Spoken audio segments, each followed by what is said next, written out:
ਅੱਜ ਆਓ ਅਸੀਂ ਸਵਰਗੀ ਮਾਤਾ ਜੀ ਅਤੇ ਸਵਰਗੀ ਪਰਿਵਾਰ ਸਿਰਲੇਖ ਉਪਦੇਸ਼ ਨਾਲ ਅਧਿਐਨ ਕਰਨ ਦਾ ਕੁਝ ਸਮਾਂ ਲਈਏ। ਸੰਸਾਰਿਕ ਪ੍ਰਣਾਲੀ ਸਵਰਗੀ ਪ੍ਰਣਾਲੀ ਦਾ ਇੱਕ ਪ੍ਰਤੀਰੂਪ ਅਤੇ ਪਰਛਾਵਾਂ ਹੈ। ਤਦ ਸੰਸਾਰਿਕ ਪ੍ਰਣਾਲੀਆਂ ਦਾ ਧਿਆਨਪੂਰਵਕ ਅਧਿਐਨ ਕਰਕੇ ਅਸੀਂ ਸਵਰਗ ਦੇ ਸਿਧਾਂਤਾਂ ਨੂੰ ਸਮਝਣ ਵਿੱਚ ਸਫਲ ਹੋਵਾਂਗੇ। ਬਾਈਬਲ ਦੀਆਂ ਸਿੱਖਿਆਵਾਂ ਦੇ ਅਨੁਸਾਰ ਅਸੀਂ ਮੂਲ ਰੂਪ ਵਿੱਚ ਸਵਰਗਦੂਤ ਸੀ ਜੋ ਸਵਰਗ ਵਿੱਚ ਰਹਿੰਦੇ ਸੀ। ਸਵਰਗ ਵਿੱਚ ਸਵਰਗਦੂਤਾਂ ਦੇ ਰੂਪ ਵਿੱਚ ਅਸੀਂ ਪਰਮੇਸ਼ਰ ਦੇ ਵਿਰੁੱਧ ਪਾਪ ਕੀਤਾ ਅਤੇ ਧਰਤੀ ਉੱਤੇ ਕੱਢ ਦਿੱਤੇ ਗਏ। ਅਸੀਂ ਸਰੀਰ ਧਾਰਨ ਕੀਤਾ ਅਤੇ ਸਾਨੂੰ ਇੱਕ ਅਜਿਹਾ ਜੀਵਨ ਦਿੱਤਾ ਗਿਆ ਜੋ ਲਗਭਗ 70 ਜਾਂ ਜੇਕਰ ਸਾਡੇ ਕੋਲ ਬਲ ਹੈ ਤਾਂ 80 ਸਾਲ ਤੱਕ ਰਹਿੰਦਾ ਹੈ। ਪਰ ਪਰਮੇਸ਼ਰ ਨੇ ਸਾਡੇ ਉੱਤੇ ਦਇਆ ਕੀਤੀ ਅਤੇ ਯੀਸ਼ੂ ਮਸੀਹ ਦੇ ਨਾਮ ਨਾਲ ਇਸ ਧਰਤੀ ਉੱਤੇ ਆਏ। ਉਹਨਾਂ ਨੇ ਸਾਰੇ ਲੋਕਾਂ ਦੇ ਪਾਪਾਂ ਨੂੰ ਚੁੱਕ ਕੇ ਸਲੀਬ ਉੱਤੇ ਆਪਣਾ ਲਹੂ ਵਹਾਇਆ ਅਤੇ ਸਾਡੇ ਉਹਨਾਂ ਸਾਰੇ ਪਾਪਾਂ ਨੂੰ ਮਾਫ ਕੀਤਾ ਜੋ ਅਸੀਂ ਸਵਰਗ ਵਿੱਚ ਕੀਤੇ ਸੀ। ਕਿ ਉਹਨਾਂ ਨੇ ਸਾਨੂੰ ਛੁਟਕਾਰੇ ਦੀ ਅਜਿਹੀ ਸ਼ਾਨਦਾਰ ਕਿਰਪਾ ਨਹੀਂ ਦਿੱਤੀ? ਜਦੋਂ ਅਸੀਂ ਇਸ ਮਾਮਲੇ ਨੂੰ ਨੇੜੇ ਤੋਂ ਦੇਖਦੇ ਹਾਂ ਤਦ ਅਸੀਂ ਜਾਣ ਸਕਦੇ ਹਾਂ ਕਿ ਕਿਉਂਕਿ ਅਸੀਂ ਮੂਲ ਰੂਪ ਤੋਂ ਪਰਮੇਸ਼ਰ ਦੇ ਪੁੱਤਰ ਅਤੇ ਧੀਆਂ ਸੀ, ਇਸ ਲਈ ਅਸੀਂ ਪਰਮੇਸ਼ਰ ਨੂੰ ਪਿਤਾ ਕਹਿ ਸਕਦੇ ਹਾਂ।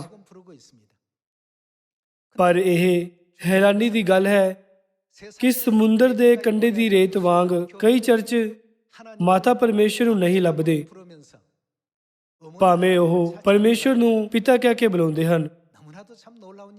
ਇਸ ਦੁਨੀਆ ਦਾ ਸਿਧਾਂਤ ਜਿਸ ਨੂੰ ਪਰਮੇਸ਼ਰ ਨੇ ਬਣਾਇਆ ਉਹ ਇਸ ਤਰ੍ਹਾਂ ਹੈ ਕਿ ਸਾਰੇ ਜੀਵ ਆਪਣੀ ਮਾਤਾਵਾਂ ਦੁਆਰਾ ਆਉਂਦੇ ਹਨ। ਇਹ ਪਰਮੇਸ਼ਰ ਦੀ ਇੱਛਾ ਨਾਲ ਸੀ ਕਿ ਦੁਨੀਆ ਇਸ ਤਰ੍ਹਾਂ ਰਚੀ ਜਾਵੇ। ਇਸ ਲਈ ਸਾਡੀ ਆਤਮਿਕ ਅਤੇ ਸਦੀਪਕ ਮਾਤਾ ਦਾ ਵੀ ਸਵਰਗ ਵਿੱਚ ਮੌਜੂਦ ਹੋਣਾ ਚਾਹੀਦਾ ਹੈ। ਕਈ ਵਿਗਿਆਨਿਕ ਹੈਰਾਨ ਕਰਦੇ ਹਨ ਇਹ ਜੀਵਨ ਸਾਨੂੰ ਕਿਵੇਂ ਦਿੱਤਾ ਗਿਆ ਹੈ ਅਤੇ ਇਹ ਕਿੱਥੋਂ ਸ਼ੁਰੂ ਹੁੰਦਾ ਹੈ। ਵੱਖ-ਵੱਖ ਵਿਗਿਆਨਿਕ ਅਧਿਐਨ ਦੁਆਰਾ ਉਹਨਾਂ ਨੇ ਸਿੱਟਾ ਕੱਢਿਆ ਹੈ ਕਿ ਜੀਵਨ ਦੀ ਸ਼ੁਰੂਆਤ ਸਿਰਫ ਇੱਕ ਮਾਤਾ ਤੋਂ ਹੁੰਦੀ ਹੈ। ਵਿਗਿਆਨ ਦਿਖਾਉਂਦਾ ਹੈ ਕਿ ਸਾਰੇ ਮਨੁੱਖਾਂ ਵਿੱਚ ਮਾਈਟੋਕੌਂਡਰੀਆ ਹੁੰਦਾ ਹੈ ਜੋ ਉਹਨਾਂ ਨੂੰ ਜੀਵਨ ਸ਼ਕਤੀ ਅਤੇ ਚੱਲਣ ਦੀ ਸ਼ਕਤੀ ਦਿੰਦਾ ਹੈ। ਸਿਰਫ ਮਾਤਾ ਦੇ ਮਾਈਟੋਕੌਂਡਰੀਆ ਜਾਂ DNA ਉਹਨਾਂ ਦੀ ਸੰਤਾਨ ਨੂੰ ਸੌਂਪਿਆ ਜਾਂਦਾ ਹੈ। ਇਸ ਲਈ ਜੇਕਰ ਮਾਤਾਵਾਂ ਨਹੀਂ ਹੁੰਦੀਆਂ ਫਿਰ ਨਾ ਤਾਂ ਸਿਰਫ ਮਨੁੱਖ ਬਲਕਿ ਇਸ ਦੁਨੀਆ ਵਿੱਚ ਕੋਈ ਵੀ ਜਿਉਂਦਾ ਪ੍ਰਾਣੀ ਮੌਜੂਦ ਨਹੀਂ ਹੁੰਦਾ। ਇਸ ਲਈ ਬਾਈਬਲ ਸਰੀਰਕ ਪਰਿਵਾਰ ਦੇ ਰਾਹੀਂ ਸਿਖਾਉਂਦੀ ਹੈ ਕਿ ਇੱਕ ਆਤਮਿਕ ਪਰਿਵਾਰ ਹੋਣਾ ਚਾਹੀਦਾ ਹੈ। ਇਸ ਲਈ ਸਾਡਾ ਚਰਚ ਸਿਖਾਉਂਦਾ ਹੈ ਕਿ ਸਾਨੂੰ ਮੁਕਤੀ ਪਾਉਣ ਲਈ ਮਾਤਾ ਪਰਮੇਸ਼ਰ ਉਤੇ ਵਿਸ਼ਵਾਸ ਕਰਨਾ ਚਾਹੀਦਾ ਹੈ। ਬਾਈਬਲ ਸਾਨੂੰ ਸਿਖਾਉਂਦੀ ਹੈ ਕਿ ਸਦੀਪਕ ਸਵਰਗ ਦਾ ਰਾਜ ਅਤੇ ਮੁਕਤੀ ਸਾਨੂੰ ਉਦੋਂ ਦਿੱਤੀ ਜਾਂਦੀ ਹੈ ਜਦੋਂ ਸਾਨੂੰ ਨਾ ਸਿਰਫ ਪਿਤਾ ਪਰਮੇਸ਼ਰ ਉਤੇ ਬਲਕਿ ਮਾਤਾ ਪਰਮੇਸ਼ਰ ਉਤੇ ਵੀ ਪੂਰਾ ਵਿਸ਼ਵਾਸ ਹੁੰਦਾ ਹੈ। ਪਰ ਇਸ ਸਬੰਧ ਵਿੱਚ ਅੱਜ ਚਰਚ ਕੀ ਕਹਿੰਦੇ ਹਨ? ਜਦੋਂ ਅਸੀਂ ਮਾਤਾ ਪਰਮੇਸ਼ਰ ਦਾ ਪ੍ਰਚਾਰ ਕਰਦੇ ਹਾਂ ਤਦ ਉਹ ਕਹਿੰਦੇ ਹਨ ਕਿ ਇਹ ਕੁਧਰਮ ਨਹੀਂ ਹੈ। ਇਹ ਦੋਸ਼ ਬਾਈਬਲ ਨੂੰ ਬਣਾਉਣ ਵਾਲੇ ਪਰਮੇਸ਼ਰ ਨੂੰ ਕੁਧਰਮੀ ਕਹਿਣ ਵਾਂਗ ਹੈ। ਇਸੇ ਕਾਰਨ ਜਦੋਂ ਪਰਮੇਸ਼ਰ ਨੇ ਮਨੁੱਖ ਜਾਤੀ ਨੂੰ ਬਾਈਬਲ ਦਿੱਤੀ ਤਦ ਉਹਨਾਂ ਨੇ ਸਾਡੇ ਲਈ ਇਹ ਅੰਤਿਮ ਬੇਨਤੀ ਛੱਡ ਦਿੱਤੀ। ਆਓ ਅਸੀਂ ਪ੍ਰਕਾਸ਼ ਦੀ ਪੋਥੀ ਅਧਿਆਇ 22 ਵਚਨ 18 ਵਿੱਚ ਪਰਮੇਸ਼ਰ ਦਾ ਵਚਨ ਪੜ੍ਹੀਏ। ਅਧਿਆਇ 22 ਵਚਨ 18 ਵਿੱਚ ਲਿਖਿਆ ਹੈ, ਮੈਂ ਹਰ ਇੱਕ ਦੇ ਅੱਗੇ ਜਿਹੜਾ ਇਸ ਪੋਥੀ ਦੇ ਅਗੰਮ ਵਾਕ ਦੀ ਬਾਣੀਆਂ ਸੁਣਦਾ ਹੈ। ਕਿ ਇਸ ਪੋਥੀ ਬਾਈਬਲ ਨੂੰ ਨਹੀਂ ਦਰਸਾਉਂਦੀ? ਜੇ ਕੋਈ ਇਹਨਾਂ ਵਿੱਚ ਕੁਝ ਵਧਾਵੇ ਤਾਂ ਉਹ ਬਵਾਂ ਜਿਹੜੀਆਂ ਇਸ ਪੋਥੀ ਵਿੱਚ ਲਿਖੀਆਂ ਹੋਈਆਂ ਹਨ ਪਰਮੇਸ਼ਰ ਉਸ ਉੱਤੇ ਵਧਾਵੇਗਾ। ਵਿਪਤਾਵਾਂ ਨੂੰ ਪ੍ਰਾਪਤ ਕਰਨ ਦਾ ਅਰਥ ਹੈ ਕਿ ਉਹ ਮੁਕਤੀ ਪ੍ਰਾਪਤ ਨਹੀਂ ਕਰ ਸਕਦੇ ਅਤੇ ਜੋ ਕੋਈ ਇਸ ਅਗੰਮ ਵਾਕ ਦੀ ਪੋਥੀ ਦੀਆਂ ਬਾਣੀਆਂ ਵਿੱਚੋਂ ਕੁਝ ਘਟਾਵੇ ਤਾਂ ਜੀਵਨ ਦੀ ਬਿਰਛ ਤੋਂ ਅਤੇ ਪਵਿੱਤਰ ਨਗਰੀ ਵਿੱਚੋਂ ਅਰਥਾਤ ਉਹਨਾਂ ਗੱਲਾਂ ਵਿੱਚੋਂ ਜਿਹੜੀਆਂ ਇਸ ਪੋਥੀ ਵਿੱਚ ਲਿਖੀਆਂ ਹੋਈਆਂ ਹਨ ਪਰਮੇਸ਼ਰ ਉਹਦਾ ਹਿੱਸਾ ਘਟਾਵੇਗਾ। ਇਸ ਦਾ ਅਰਥ ਹੈ ਕਿ ਜੇਕਰ ਅਸੀਂ ਬਾਈਬਲ ਵਿੱਚੋਂ ਕੁਝ ਵੀ ਵਧਾਉਂਦੇ ਹਾਂ ਜਾਂ ਉਸ ਵਿੱਚੋਂ ਕੁਝ ਵੀ ਘਟਾਉਂਦੇ ਹਾਂ ਤਦ ਅਸੀਂ ਬਚਾਏ ਨਹੀਂ ਜਾ ਸਕਦੇ ਅਤੇ ਸਵਰਗ ਨਹੀਂ ਜਾ ਸਕਦੇ। ਸਾਨੂੰ ਪਰਮੇਸ਼ਰ ਦੇ ਵਚਨ ਨੂੰ ਉਸੇ ਤਰ੍ਹਾਂ ਸਵੀਕਾਰ ਕਰਨਾ ਚਾਹੀਦਾ ਹੈ ਜਿਵੇਂ ਉਹ ਹੈ। 이 세상의 어떤 ਸਾਨੂੰ ਇਸ ਦੁਨੀਆ ਦੇ ਰੀਤੀ ਰਿਵਾਜਾਂ, 그들의 신앙의 ਉਹਨਾਂ ਦੇ ਮੁੱਲ ਜਾਂ ਕਿਸੇ ਵੀ ਮੌਜੂਦਾ ਸਿਧਾਂਤ ਨਾਲ ਬੰਨੇ ਜਾ ਕੇ 이 성경의 ਬਾਈਬਲ ਦੇ ਵਚਨਾਂ ਦੀ ਉਲੰਘਣਾ ਨਹੀਂ ਕਰਨੀ ਚਾਹੀਦੀ। ਫਿਰ ਆਓ ਅਸੀਂ ਇਬਰਾਨੀਆਂ ਅਧਿਆਇ 8 ਉੱਤੇ ਜਾ ਕੇ ਸੰਸਾਰਿਕ ਪ੍ਰਣਾਲੀਆਂ ਅਤੇ 어떤 ਸਵਰਗ ਪ੍ਰਣਾਲੀਆਂ ਵਿਚਕਾਰ ਸੰਬੰਧ ਦੇਖੀਏ। 장을 통해서 확인해 보도록 하겠습니다. ਆਓ ਅਸੀਂ ਇਬਰਾਨੀਆਂ ਦੀ ਕਿਤਾਬ ਅਧਿਆਇ 8 ਵਚਨ 5 ਵਿੱਚ ਪਰਮੇਸ਼ਰ ਦੀ ਸਿੱਖਿਆ ਨੂੰ ਦੇਖੀਏ। ਇਬਰਾਨੀਆਂ ਅਧਿਆਇ 8 ਵਚਨ 5 ਵਿੱਚ ਲਿਖਿਆ ਹੈ, 그래서 8장 5절입니다. ਜਿਹੜੇ ਸਵਰਗੀ ਵਸਤੂਆਂ ਦੇ 섬기는 것은 ਕੀ 하늘의 ਨਮੂਨੇ ਅਤੇ ਪਰਛਾਵੇਂ ਦੀ ਸੇਵਾ ਕਰਦੇ ਹਨ। 모형과 그림자라 ਜਿਵੇਂ ਮੂਸਾ ਨੂੰ ਪਰਮੇਸ਼ਰ ਵੱਲੋਂ ਹੁਕਮ ਮਿਲਿਆ ਜਾਂ ਡੇਰਾ ਬਣਾਉਣ ਲੱਗਾ ਕਿ ਵੇਖਣਾ, 힘을 얻은 것 ਜਿਹੜਾ ਨਮੂਨਾ ਤੈਨੂੰ ਪਹਾੜ ਉੱਤੇ ਵਿਖਾਇਆ ਗਿਆ ਸੀ ਉਸੇ ਦੇ ਅਨੁਸਾਰ ਤੂੰ ਸਭੇ ਕੁਝ ਬਣਾਵੀਂ। 지어라 하셨나니라고 했습니다. ਜਦੋਂ ਮੂਸਾ ਡੇਰੇ ਦਾ ਨਿਰਮਾਣ ਕਰਨ ਲੱਗਾ ਸੀ 성막을 지어 ਤਦ ਪਰਮੇਸ਼ਰ ਨੇ ਪਹਿਲਾਂ ਉਸ ਨੂੰ ਇੱਕ ਦਰਸ਼ਨ ਦੁਆਰਾ ਸਵਰਗੀ ਮੰਦਿਰ ਦਿਖਾਇਆ 하늘 ਅਤੇ ਪਰਮੇਸ਼ਰ ਨੇ ਉਸ ਨੂੰ ਸਵਰਗੀ ਮੰਦਿਰ ਦੇ ਨਮੂਨੇ ਦੇ ਰੂਪ ਵਿੱਚ ਧਰਤੀ ਉੱਤੇ ਡੇਰਾ ਬਣਾਉਣ ਲਈ ਕਿਹਾ। 상에 옮겨 지어라 하고 했습니다. ਧਰਤੀ ਉੱਤੇ ਬਣਾਇਆ ਡੇਰਾ 그렇다면 ਉਸ ਦਾ ਇੱਕ ਨਮੂਨਾ ਤੇ ਪਰਛਾਵਾਂ ਹੈ ਜੋ ਸਵਰਗ ਵਿੱਚ ਹੈ। 모형이요 그림자입니다. ਸਿਰਫ ਸੰਸਾਰਿਕ ਡੇਰਾ ਹੀ ਸਵਰਗ ਵਿੱਚ ਮੌਜੂਦ ਵਸਤੂਆਂ ਦਾ ਨਮੂਨਾ ਤੇ ਪਰਛਾਵਾਂ ਨਹੀਂ ਹੈ। ਹੁਣ ਆਓ ਅਸੀਂ ਸਵਰਗੀ ਪਰਿਵਾਰ ਬਾਰੇ ਜ਼ਿਆਦਾ ਵਿਸਤਾਰ ਨਾਲ ਸਮਝੀਏ। 이해를 해봅시다.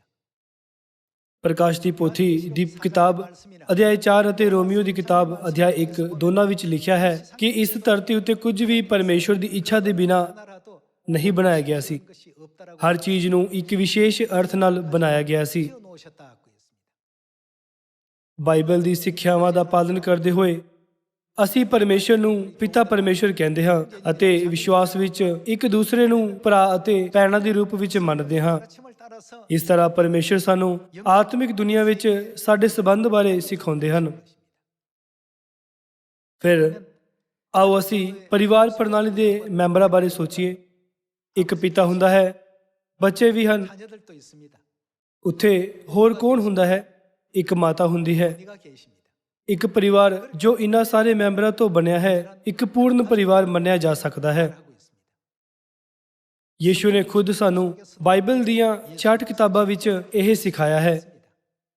ਇਸ ਲਈ ਅੱਜ ਸਭ ਤੋਂ ਵੱਧ ਕੇ ਸਾਨੂੰ ਪਰਿਵਾਰ ਪ੍ਰਣਾਲੀ ਨੂੰ ਸਪਸ਼ਟ ਰੂਪ ਨਾਲ ਸਮਝਣਾ ਚਾਹੀਦਾ ਹੈ। ਇਸ ਦੁਆਰਾ ਅਸੀਂ ਉਹਨਾਂ ਚਰਚਾਂ ਵਿੱਚੋਂ ਜਿਨ੍ਹਾਂ ਵਿੱਚ ਅਸੀਂ ਮੁਕਤੀ ਪ੍ਰਾਪਤ ਨਹੀਂ ਕਰ ਸਕਦੇ ਉਸ ਸੱਚੇ ਚਰਚ ਨੂੰ ਪਹਿਚਾਨਣ ਵਿੱਚ ਸਫਲ ਹੋਵਾਂਗੇ ਜਿਸ ਵਿੱਚ ਅਸੀਂ ਮੁਕਤੀ ਪ੍ਰਾਪਤ ਕਰ ਸਕਦੇ ਹਾਂ। ਸਭ ਤੋਂ ਪਹਿਲਾਂ ਆਓ ਅਸੀਂ ਇਹ ਦੇਖਣ ਲਈ ਕਿ ਕੀ ਸਵਰਗ ਵਿੱਚ ਪਿਤਾ ਹਨ ਜਿਵੇਂ ਇਸ ਧਰਤੀ ਉੱਤੇ ਸਾਡੇ ਕੋਲ ਮਾਨਵ ਪਿਤਾ ਹਨ। ਇਬਰਾਨੀ ਅਧਿਆਇ 12 ਉੱਤੇ ਇੱਕ ਨਜ਼ਰ ਪਾਈਏ।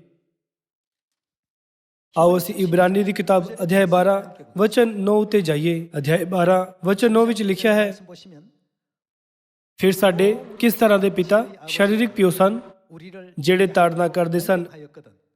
하물며 ਅਤੇ ਅਸਾਂ ਉਹਨਾਂ ਦਾ ਆਦਰ ਕੀਤਾ ਤਾਂ ਭਲਾ ਅਸੀਂ ਬਹੁਤ ਵਧੇਕ ਆਤਮਿਆਂ ਦੇ ਪਿਤਾ ਦੇ ਅਧੀਨ ਨਾ ਹੋਈਏ ਅਤੇ ਜੀਵੀਏ।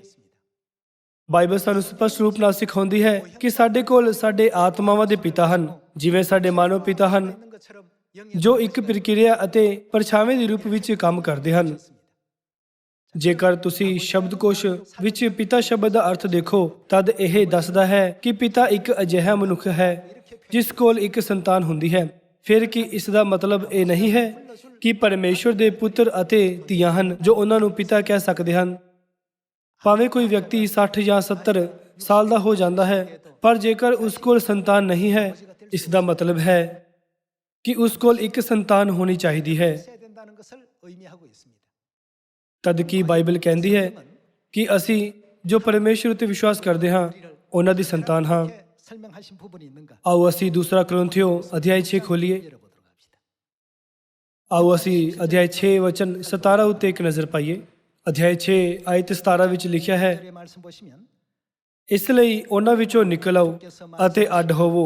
너희는 ਪ੍ਰਭੂ ਆਖਦਾ ਹੈ, ਅਤੇ ਕਿਸੇ ਭ੍ਰਿਸ਼ਟ ਵਸਤੂ ਨੂੰ ਹੱਥ ਨਾ ਲਾਓ, ਮੈਂ ਤੁਹਾਨੂੰ ਕਬੂਲ ਕਰ ਲਵਾਂਗਾ ਔਰ ਤੁਹਾਡਾ ਕੀ 뭐가 된다고요? ਤੁਹਾਡਾ ਪਿਤਾ ਹੋਵਾਂਗਾ 가 되고 ਅਤੇ ਤੁਸੀਂ ਮੇਰੇ ਕੌਣ 뭐가 된다고 했습니까? ਮੇਰੇ ਪੁੱਤਰ ਧੀਆਂ ਹੋਵੋਗੇ। 있습니다.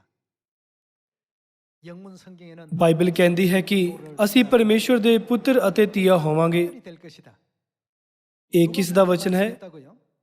ਇਹ ਲਿਖਿਆ ਹੈ ਕਿ ਇਹ ਸਰਵ ਸ਼ਕਤੀਮਾਨ ਪ੍ਰਭੂ ਪਰਮੇਸ਼ਰ ਦਾ ਵਚਨ ਹੈ, ਕਿਉਂਕਿ ਇਹ ਪਰਮੇਸ਼ਰ ਦੀ ਗਵਾਹੀ ਹੈ ਕਿ ਉਹ ਸਾਡੇ ਪਿਤਾ ਹੋਣਗੇ 아버지가 되고 ਅਤੇ ਅਸੀਂ ਉਹਨਾਂ ਦੇ ਪੁੱਤਰ ਅਤੇ ਧੀਆ ਹੋਵਾਂਗੇ। 것이다라고 ਕਿ ਅਸੀਂ ਇਹਨਾਂ ਵਚਨਾਂ ਨੂੰ 이건 ਸੱਚਾਈ ਤੋਂ ਹਟਾ ਸਕਦੇ ਹਾਂ? 없앨 수 없는 말. ਕਦੇ ਨਹੀਂ। ਜੇਕਰ ਇਹ ਕਿਸੇ ਮਨੁੱਖ ਨੇ ਕਿਹਾ ਹੁੰਦਾ ਤਦ ਉਸ ਦਾ ਸਿਧਾਂਤ ਗਲਤ ਹੋ ਸਕਦਾ ਹੈ ਜਾਂ ਵਿਰੋਧੀ ਹੋ ਸਕਦਾ ਹੈ, ਪਰ ਇਹ ਪਰਮੇਸ਼ਰ ਦੇ ਵਚਨ ਅਤੇ ਉਹਨਾਂ ਦੀ ਸਿੱਖਿਆ ਹੈ। ਇਸ ਲਈ ਪਰਮੇਸ਼ਰ ਨੇ ਕਿਹਾ, ਬਾਈਬਲ ਵਿੱਚੋਂ ਕੁਝ ਵੀ ਨਾ ਵਧਾਓ ਅਤੇ ਨਾ ਹੀ ਕੁਝ ਉਸ ਵਿੱਚੋਂ ਘਟਾਓ। ਸਾਨੂੰ ਸਵਰਗ ਪਰਿਵਾਰ ਪ੍ਰਣਾਲੀ ਦੱਸਣ ਲਈ ਜੋ ਸਾਡਾ ਆਤਮਿਕ ਸੰਬੰਧ ਦਿਖਾਉਂਦੀ ਹੈ। 주기 위해서 ਪਰਮੇਸ਼ਰ ਨੇ ਧਰਤੀ ਨੂੰ ਸਵਰਗ ਵਿੱਚ ਜੋ ਕੁਝ ਹੈ ਉਸ ਦੇ ਇੱਕ ਨਮੂਨੇ ਅਤੇ ਪਰਛਾਵੇਂ ਦੇ ਰੂਪ ਵਿੱਚ ਬਣਾਇਆ ਹੈ। ਇਸ ਪ੍ਰਕਾਰ ਇੱਕ ਪਿਤਾ ਹੈ 아버지도 등장하고 ਅਤੇ ਉਸ ਦੇ ਪੁੱਤਰ ਅਤੇ ਧੀਆਂ ਹਨ, ਪਰ ਇੱਕ ਪਰਿਵਾਰ ਦੇ ਪੂਰਨ ਹੋਣ ਲਈ 해지려면 ਇੱਕ ਮਾਤਾ ਦਾ ਹੋਣਾ ਜ਼ਰੂਰੀ ਹੈ। 하셔야 되겠죠. ਫਿਰ ਵੀ ਅੱਜ ਸਾਡੇ ਆਲੇ ਦੁਆਲੇ ਦੇ ਕਈ ਚਰਚਾਂ ਨੂੰ ਦੇਖੋ ਕਿ ਕੋਈ ਚਰਚ ਹੈ ਜੋ ਕਹਿੰਦਾ ਹੈ ਤੁਹਾਨੂੰ ਮੁਕਤੀ ਪਾਉਣ ਲਈ ਮਾਤਾ ਪਰਮੇਸ਼ਰ ਤੇ ਵਿਸ਼ਵਾਸ ਕਰਨਾ ਚਾਹੀਦਾ ਹੈ। 아버지는 찾는 ਉਹ ਪਿਤਾ ਪਰਮੇਸ਼ਰ ਨੂੰ ਲੱਭਦੇ ਹਨ 하나님의 ਪਰ ਮਾਤਾ ਪਰਮੇਸ਼ਰ ਨੂੰ ਨਹੀਂ।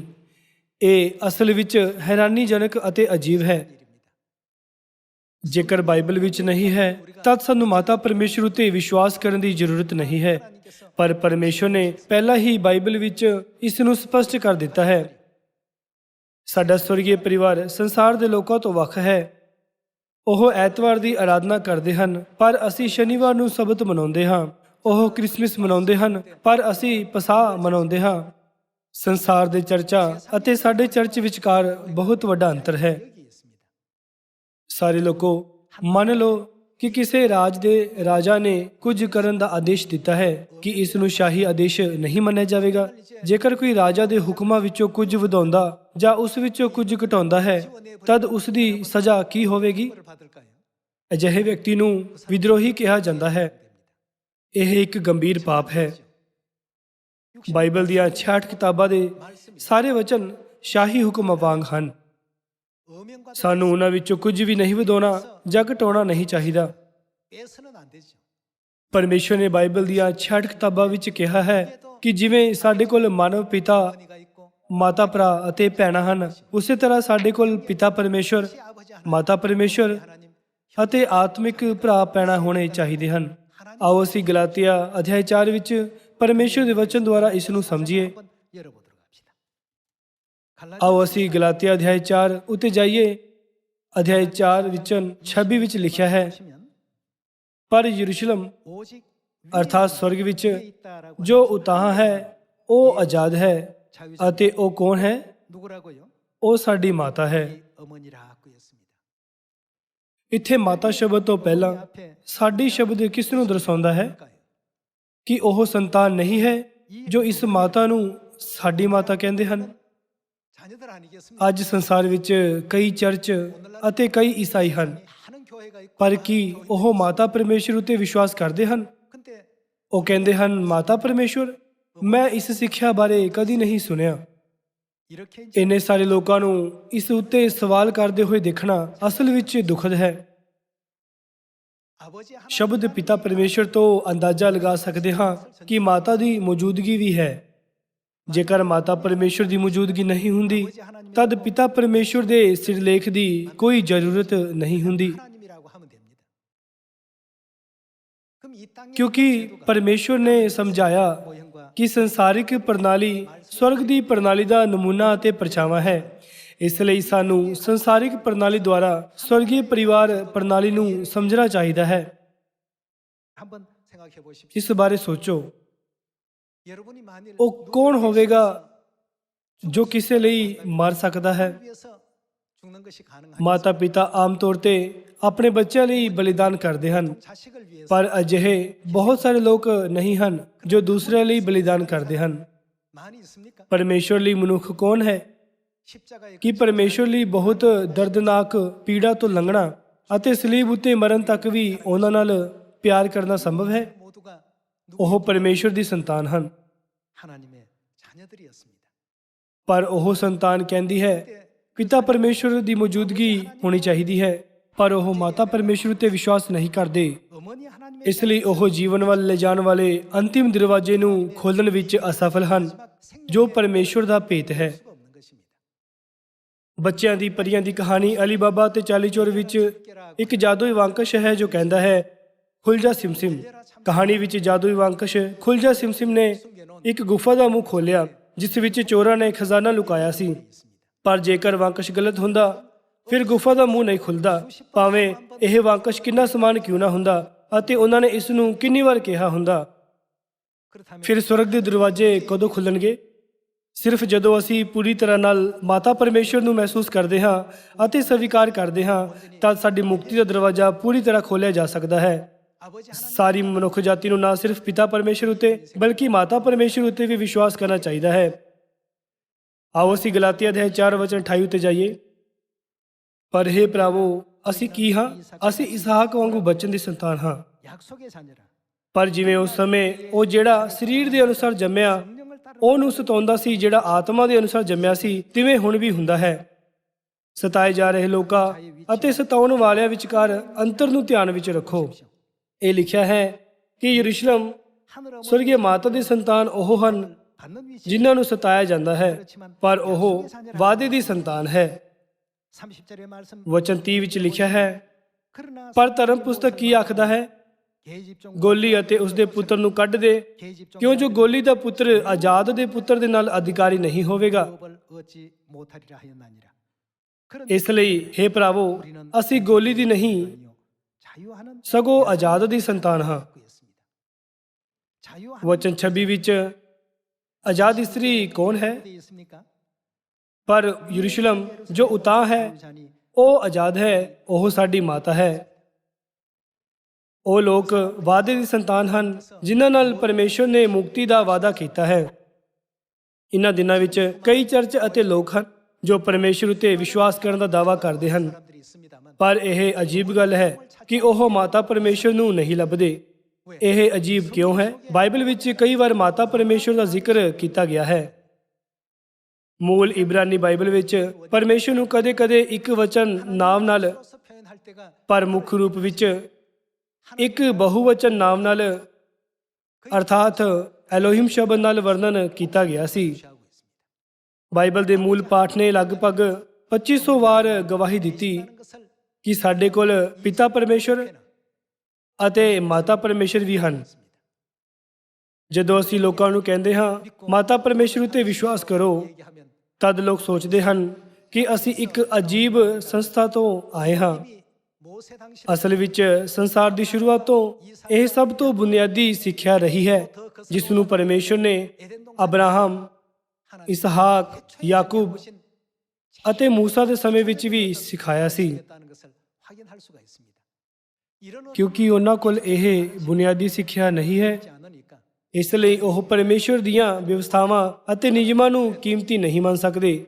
소중히 여길 줄을 모르고 ਪਰਮੇਸ਼ਵਰ ਨੇ ਕਿਹਾ ਬਾਈਬਲ ਵਿੱਚੋਂ ਨਾ ਕੁਝ ਵਧਾਉਣਾ ਅਤੇ ਨਾ ਹੀ ਘਟਾਉਣਾ, 하나님의 이가 ਪਰ ਉਹ ਕਹਿੰਦੇ ਹਨ ਪਰਮੇਸ਼ਵਰ ਪਿਆਰ ਹੈ।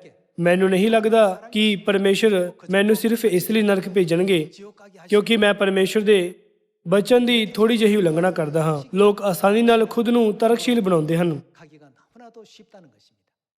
ਇਸ ਲਈ ਚਰਚ ਆਸਾਨੀ ਨਾਲ ਕਹਿੰਦੇ ਹਨ 요즘 이제 ਤੁਹਾਡੇ ਕੋਲ ਇੰਨਾ ਜਟਿਲ ਵਿਸ਼ਵਾਸ ਕਿਉਂ ਹੈ? 뭐 ਤੁਹਾਨੂੰ ਬਸ ਵਿਸ਼ਵਾਸ ਕਰਨ ਦੀ ਜ਼ਰੂਰਤ ਹੈ। 믿으면 구원받는데 ਸਾਰੇ ਲੋਕੋ, 표현들 참 많아요. ਇਹ ਗਲਤ ਨਹੀਂ ਹੈ। ਜੋ ਲੋਕ ਪੂਰੀ ਤਰ੍ਹਾਂ ਪਰਮੇਸ਼ਵਰ ਦੀ ਸੱਚਾਈ ਉੱਤੇ ਵਿਸ਼ਵਾਸ ਕਰਦੇ ਹਨ ਉਹ ਬਚਾਏ ਜਾਣਗੇ, 에서는 믿으면 구원받습니다. ਪਰ ਕਿੰਨੇ ਝੂਠੇ ਦਾਅਵੇ ਹਨ। 그러나 거짓이 얼마나 많습니까? ਮਤੀ ਅਧਿਆਇ 7 ਵਿੱਚ ਲਿਖਿਆ ਹੈ ਝੂਠੇ ਨਬੀਆਂ ਤੋਂ ਹੁਸ਼ਿਆਰ ਰਹੋ, ਸੁਚੇਤ ਰਹੋ। ਪਰਮੇਸ਼ਵਰ ਨੇ ਕਈ ਵਾਰ ਸਾਨੂੰ ਇਹ ਚੇਤਾਵਨੀ ਦਿੱਤੀ ਹੈ, ਪਰ ਅਸੀਂ ਕਿਵੇਂ ਜਾਣਦੇ ਹਾਂ ਕਿ ਕੌਣ ਸੱਚਾ ਨਬੀ ਹੈ ਅਤੇ ਕੌਣ ਝੂਠਾ ਨਬੀ ਹੈ? ਪਰਮੇਸ਼ਵਰ ਦੇ ਇੱਕ ਸੱਚੇ ਨਬੀ ਦੇ ਵਿਸ਼ਵਾਸ ਦੇ ਕੇਂਦਰ ਵਿੱਚ ਹਮੇਸ਼ਾ ਪਰਮੇਸ਼ਵਰ ਦਾ ਵਚਨ ਹੁੰਦਾ ਹੈ। ਜੇਕਰ ਅਸੀਂ ਬਾਈਬਲ ਵਿੱਚੋਂ ਕੁਝ ਵੀ ਵਧਾਉਂਦੇ ਜਾਂ ਘਟਾਉਂਦੇ ਹਾਂ ਤਦ ਅਸੀਂ ਸਵਰਗ ਨਹੀਂ ਜਾ ਸਕਦੇ। ਤਦ ਕੀ ਅਸੀਂ ਕਹਿ ਸਕਦੇ ਹਾਂ ਕਿ ਮਾਤਾ ਪਰਮੇਸ਼ਵਰ ਦਾ ਅਸਲ ਵਿੱਚ ਮੌਜੂਦ ਹੈ 하지 않아야 됩니다. ਜਾਂ ਉਹਨਾਂ ਦਾ ਕੋਈ ਮੌਜੂਦ ਨਹੀਂ ਹੈ? ਕਿ ਸਾਨੂੰ ਮਾਤਾ ਪਰਮੇਸ਼ਵਰ ਤੇ ਆਪਣਾ ਵਿਸ਼ਵਾਸ ਬਣਾਏ ਰੱਖਣਾ ਚਾਹੀਦਾ ਹੈ ਜਾਂ ਆਪਣਾ ਵਿਸ਼ਵਾਸ ਛੱਡ ਦੇਣਾ ਚਾਹੀਦਾ ਹੈ? ਆਤਮਿਕ ਰੂਪ ਨਾਲ ਅਸੀਂ ਕਹਿ ਸਕਦੇ ਹਾਂ ਕਿ ਸਾਰੀ ਮਨੁੱਖ ਜਾਤੀ ਇਸ ਚੁਰਾਹੇ ਉੱਤੇ ਹੈ। 이 교회 가면 이게 옳다. ਸਾਰੇ ਚਰਚ ਇਸ ਗੱਲ ਉੱਤੇ ਜ਼ੋਰ ਦਿੰਦੇ ਹਨ ਕਿ ਉਹ ਜੋ ਸਿਖਾਉਂਦੇ ਹਨ ਉਹ ਸਹੀ ਹੈ, ਪਰ ਬਾਈਬਲ ਵਿੱਚ 가 되는 ਕਿਤੇ ਵੀ ਅਸੀਂ ਉਸ ਗੱਲ ਦਾ ਆਧਾਰ ਨਹੀਂ ਲੱਭ ਸਕਦੇ ਜਿਸ ਉੱਤੇ ਉਹ ਜ਼ੋਰ ਦਿੰਦੇ ਹਨ। 그래서 ਇਸ ਲਈ ਪਰਮੇਸ਼ਰ ਨੇ ਸਾਨੂੰ ਸੰਸਾਰ ਦੀ ਸ੍ਰਿਸ਼ਟੀ ਦੇ ਸਮੇਂ ਤੋਂ ਹੀ ਮਾਤਾ ਪਰਮੇਸ਼ਰ ਦੀ ਸੱਚਾਈ ਪ੍ਰਤੀ ਜਾਗਰੂਕ ਕੀਤਾ ਹੈ। 창세기 1장입니다. ਆਓ ਅਸੀਂ ਉਤਪਤੀ ਦੀ ਕਿਤਾਬ ਦੇ ਅਧਿਆਇ 1 ਵਚਨ 26 ਉੱਤੇ ਜਾਈਏ। 살피도록 합시다. ਇਹ ਪਰਮੇਸ਼ਰ ਦੇ ਵਚਨ ਹਨ। 이건 ਇਹ ਕੋਈ ਨਾਵਲ ਜਾਂ ਨਾਟਕ ਨਹੀਂ ਹੈ। 이건 어떤 소설도 아니고 ਤਾਂ ਪਰਮੇਸ਼ਰ ਨੇ ਆਖਿਆ ਕਿ ਅਸੀਂ ਆਦਮੀ ਨੂੰ ਆਪਣੇ ਸਰੂਪ ਉੱਤੇ ਅਰ ਆਪਣੇ ਵਰਗਾ ਬਣਾਈਏ। 모양대로 우리가 사람을 만들고라고 했습니다. ਇਸ ਬਾਰੇ ਸੋਚੋ 생각해 보십시오. ਕਿ ਮਨੁੱਖ ਇਹ ਨਹੀਂ ਕਹਿੰਦੇ ਕਿ ਪਰਮੇਸ਼ਰ ਸਿਰਜਣਹਾਰ ਹਨ ਜਿਨ੍ਹਾਂ ਨੇ ਸਾਨੂੰ ਬਣਾਇਆ ਹੈ। 이렇게 말하고 있지 않습니까? ਉਹ ਕੀ ਕਹਿੰਦੇ ਹਨ ਕਿ ਕਿੰਨੇ ਸਿਰਜਣਹਾਰ ਹਨ? 몇 분이라고 얘기합니까? ਉਹ ਕਹਿੰਦੇ ਹਨ ਕਿ ਇੱਕ ਹੀ ਸਿਰਜਣਹਾਰ ਹੈ। 유일하다고 하니까 한 분이 우리를 창조했다고 합니다. ਪਰ ਪਰਮੇਸ਼ਰ ਨੇ ਇੱਥੇ ਕੀ ਕਿਹਾ? 우리 하나님께서 뭐라고 말씀하셨습니까? ਪਰਮੇਸ਼ਰ ਨੇ ਕਿਹਾ ਅਸੀਂ ਮਨੁੱਖ ਨੂੰ ਬਣਾਈਏ। ਉਹਨਾਂ ਨੇ ਇਹ ਨਹੀਂ ਕਿਹਾ ਮੈਂ ਮਨੁੱਖ ਨੂੰ ਖੁਦ ਤੋਂ ਬਣਾਵਾਂਗਾ। 말하지 않았습니다. ਸਾਰੇ ਲੋਕੋ, 여러분, 우리 하나님 ਪਰਮੇਸ਼ਰ ਬੁੱਧੀ ਅਤੇ ਗਿਆਨ ਦੀ ਸ਼ੁਰੂਆਤ ਅਤੇ ਸਰੋਤ ਹਨ। 근본이요 보고입니다. ਕੀ ਤੁਹਾਨੂੰ ਲੱਗਦਾ ਹੈ ਕਿ ਪਰਮੇਸ਼ਰ ਮੈਂ ਅਤੇ ਅਸੀਂ ਇਨ੍ਹਾਂ ਸ਼ਬਦਾਂ ਵਿੱਚ ਅੰਤਰ ਨਹੀਂ ਜਾਣਦੇ? 하나도 모르시는 그런 하나님이실까요? ਉਹਨਾਂ ਨੇ ਕਿਹਾ ਅਸੀਂ ਮਨੁੱਖ ਨੂੰ ਬਣਾਈਏ। ਉਹਨਾਂ ਨੇ ਕਿਹਾ ਅਸੀਂ। 우리가 ਦੂਸਰੇ ਸ਼ਬਦਾਂ ਵਿੱਚ ਕੀ ਤੁਸੀਂ ਨਹੀਂ ਦੇਖ ਸਕਦੇ ਕਿ 한 분뿐이다라는 ਸਿਰਫ ਇੱਕ ਹੀ ਸਿਰਜਣਹਾਰ ਹੈ? ਇਹ ਕਹਿਣਾ ਕਿੰਨਾ ਝੂਠ ਅਤੇ ਗਲਤ ਹੈ। 있는 것 아니겠습니까? ਬਾਈਬਲ ਕਹਿੰਦੀ ਹੈ 성경에도 ਅਸੀਂ ਮਨੁੱਖ ਨੂੰ ਆਪਣੇ ਸਰੂਪ ਦੇ ਅਨੁਸਾਰ ਬਣਾਈਏ। our image ਇਸ ਨੂੰ ਸਮਝਣਾ ਬਹੁਤ ਆਸਾਨ ਹੈ। 표현해놨습니다. ਪਰਮੇਸ਼ਰ ਨੇ ਮੈਂ ਨਹੀਂ ਪਰ ਅਸੀਂ ਕਿਹਾ। ਭਾਵੇਂ ਬਾਈਬਲ ਕਿਸੇ ਵੀ ਭਾਸ਼ਾ ਵਿੱਚ ਲਿਖੀ ਗਈ ਹੋਵੇ, ਪਰਮੇਸ਼ਰ ਨੇ ਕਿਹਾ 갖다 대도 ਅਸੀਂ ਮਨੁੱਖ ਨੂੰ ਬਣਾਈਏ। ਉਹਨਾਂ ਨੇ ਕਦੇ ਨਹੀਂ ਕਿਹਾ 돼 있지. ਮੈਂ ਮਨੁੱਖ ਨੂੰ ਬਣਾਵਾਂਗਾ। ਕੁਝ ਲੋਕ ਕਹਿੰਦੇ ਹਨ ਠੀਕ ਹੈ ਪਾਦਰੀ, 어떤 사람이 ਕੀ ਇਹ ਸਵਰਗਦੂਤਾਂ ਦੀ ਪ੍ਰਤੀਨਿਧਤਾ ਨਹੀਂ ਕਰਦਾ? 혹시 천사 아닙니까? ਤਦ ਕੀ ਸਵਰਗਦੂਤ ਸਾਡੇ ਸਿਰਜਣਹਾਰ ਹਨ? 천사가 참 ਨਹੀਂ, ਉਹ ਨਹੀਂ ਹਨ। 아닙니다. ਸਿਰਫ ਪਰਮੇਸ਼ਰ ਹੀ ਸਿਰਜਣਹਾਰ ਹੈ 창조 ਜਿਨ੍ਹਾਂ ਨੇ ਮਨੁੱਖ ਜਾਤੀ ਨੂੰ ਬਣਾਇਆ ਹੈ। 외에는 없습니다. ਫਿਰ ਪਰਮੇਸ਼ਰ ਨੇ ਕਿਉਂ ਕਿਹਾ ਅਸੀਂ ਮਨੁੱਖ ਨੂੰ ਬਣਾਈਏ? 그래서 왜 우리가 ਆਓ ਅਸੀਂ ਵਚਨ 26 ਨਾਲ ਜਾਰੀ ਰੱਖੀਏ। 계속 ਤਾਂ ਪਰਮੇਸ਼ਰ ਨੇ ਆਖਿਆ ਕਿ ਅਸੀਂ ਆਦਮੀ ਨੂੰ ਆਪਣੇ ਸਰੂਪ ਉੱਤੇ ਅਰ ਆਪਣੇ ਵਰਗਾ ਬਣਾਈਏ 상을 따라 ਅਤੇ ਉਹ ਸਮੁੰਦਰ ਦੀਆਂ ਮੱਛੀਆਂ ਉੱਤੇ ਅਤੇ ਆਕਾਸ਼ ਦੀਆਂ ਪੰਛੀਆਂ ਉੱਤੇ ਅਤੇ ਡੰਗਰਾਂ ਉੱਤੇ ਸਗੋਂ ਸਾਰੀ ਧਰਤੀ ਉੱਤੇ ਅਤੇ ਧਰਤੀਪੁਰ ਸਾਰੇ ਕਿਸਰਨ ਵਾਲਿਆਂ ਉੱਤੇ ਰਾਜ ਕਰਨ। 기는 모든 것 ਸੋ ਪਰਮੇਸ਼ਰ ਨੇ ਆਦਮੀ ਨੂੰ ਆਪਣੇ ਸਰੂਪ ਉੱਤੇ ਉਤਪਤ ਕੀਤਾ। ਪਰਮੇਸ਼ਰ ਦੇ ਸਰੂਪ ਉੱਤੇ ਉਹਨੂੰ ਉਤਪਤ ਕੀਤਾ। ਨਰ ਨਾਰੀ ਉਸਨੇ ਉਹਨਾਂ ਨੂੰ ਉਤਪਤ ਕੀਤਾ।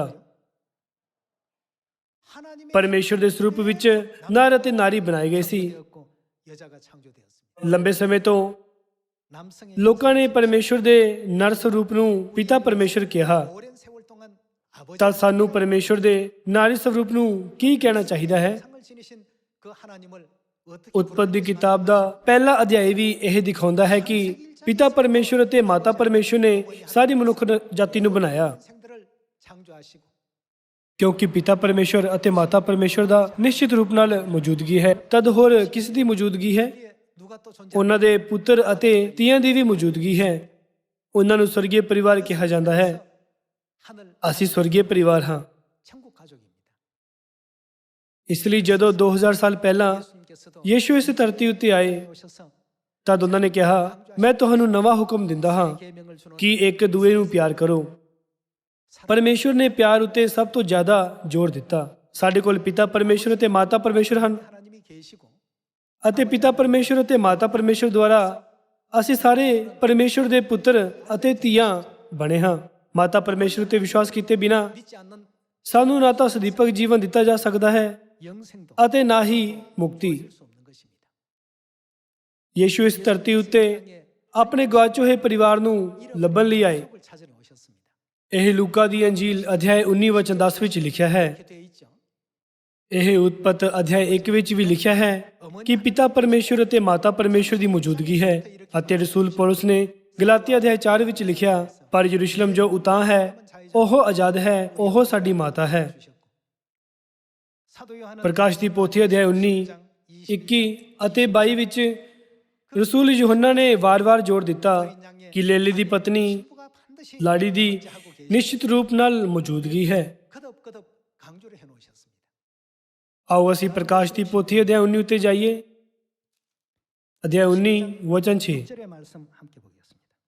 ਤਾਂ ਮੈਂ ਵੱਡੀ ਭੀੜ ਦੀ ਆਵਾਜ਼ ਜਹੀ ਅਤੇ ਬਾਲਿਆਂ ਪਾਣੀਆਂ ਦੀ ਆਵਾਜ਼ ਜਹੀ ਅਤੇ ਬੱਦਲ ਦੀਆਂ ਡਾਢੀਆਂ ਗਰਜਾਂ ਦੀ ਆਵਾਜ਼ ਜਹੀ ਇਹ ਆਖਦੀ ਸੁਣੀ, ਹਾਲੇਲੂਇਆ, ਪ੍ਰਭੂ ਸਾਡਾ ਪਰਮੇਸ਼ਰ ਸਰਬਸ਼ਕਤੀਮਾਨ ਰਾਜ ਕਰਦਾ ਹੈ। 전능하신 이가 통치하시는 ਆਓ ਅਸੀਂ ਆਨੰਦ ਕਰੀਏ ਅਤੇ ਨਿਹਾਲ ਹੋਈਏ ਅਤੇ ਉਹਦੀ ਵਡਿਆਈ ਕਰੀਏ। ਲੇਲੇ ਦਾ ਵਿਆਹ ਜੋ ਆ ਗਿਆ ਹੈ ਅਤੇ ਉਹਦੀ ਲਾੜੀ ਨੇ ਆਪਣੇ ਆਪ ਨੂੰ ਤਿਆਰ ਕਰ ਲਿਆ ਹੈ। 그 아내가 예비하였으니라고 했습니다. ਸ਼ਬਦ ਲੇਲਾ ਯਿਸੂ ਨੂੰ ਦਰਸਾਉਂਦਾ ਹੈ 가르치죠. ਕਿ ਯਿਸੂ ਕੋਲ ਪਤਨੀ ਸੀ? 예수님에게 ਨਹੀਂ। 아내가 있었습니까? 없었습니까? ਹਾਲਾਂਕਿ ਰਸੂਲ ਯੋਹੰਨਾ ਨੇ ਇੱਕ ਪ੍ਰਕਾਸ਼ਨ ਦੇਖਿਆ ਕਿ ਲੇਲੇ ਦੀ ਪਤਨੀ ਨੇ ਖੁਦ ਨੂੰ ਤਿਆਰ ਕੀਤਾ ਹੈ। 준비가 됐다라고 했습니다. ਇਸ ਦਾ ਮਤਲਬ ਹੈ ਕਿ ਪੂਰੀ ਦੁਨੀਆ ਲਈ ਉਹਨਾਂ ਬਾਰੇ ਜਾਣਨ ਦਾ ਸਮਾਂ ਆ ਗਿਆ ਹੈ। 아시죠? ਆਓ ਅਸੀਂ ਲੇਲੇ ਦੀ ਪਤਨੀ ਬਾਰੇ ਸਮਝਣ ਲਈ ਪ੍ਰਕਾਸ਼ ਦੀ ਪੋਥੀ ਅਧਿਆਇ 21 ਵਚਨ 9 ਦੇਖੀਏ। 일곱 ਜਿਨ੍ਹਾਂ ਸੱਤਾਂ ਦੂਤਾਂ ਕੋਲ ਉਹ 7 ਕਟੋਰੇ ਸਨ ਅਤੇ ਜਿਹੜੇ 6 ਕੜਲੀਆਂ 7 ਬਵਾਂ ਨੂੰ ਲਏ ਹੋਏ ਸਨ, ਉਹਨਾਂ ਵਿੱਚੋਂ ਇੱਕ ਨੇ ਆਣ ਕੇ ਮੇਰੇ ਨਾਲ ਗੱਲ ਕੀਤੀ, ਭਾਈ ਉਰੇ ਆ, ਮੈਂ ਤੈਨੂੰ ਲਾੜੀ ਵਿਖਾਵਾਂ ਜਿਹੜੀ ਲੇਲੇ ਦੀ ਪਤਨੀ ਹੈ। 보이리라고 했습니다. ਸਵਰਦੂਤ ਨੇ ਰਸੂਲ ਪੌਲਸ ਨੂੰ ਕਿਹਾ, ਮੈਂ ਤੈਨੂੰ ਲੇਲੇ ਦੀ ਪਤਨੀ ਦਿਖਾਵਾਂਗਾ। 내게 ਇੱਕ ਸਵਰਦੂਤ ਉਹ ਹੈ 천사가 말하고 있습니다. ਜੋ ਪਰਮੇਸ਼ਵਰ ਦੇ ਦੂਤ ਕੰਮ ਕਰਦਾ ਹੈ, ਇਸ ਲਈ ਸਵਰਦੂਤ ਕਦੇ ਝੂਠ ਨਹੀਂ ਬੋਲਦੇ। 말할 수가 없습니다. ਆਓ ਅਸੀਂ ਵਚਨ ਦਾ ਸਿੱਖੀਏ। 1절입니다.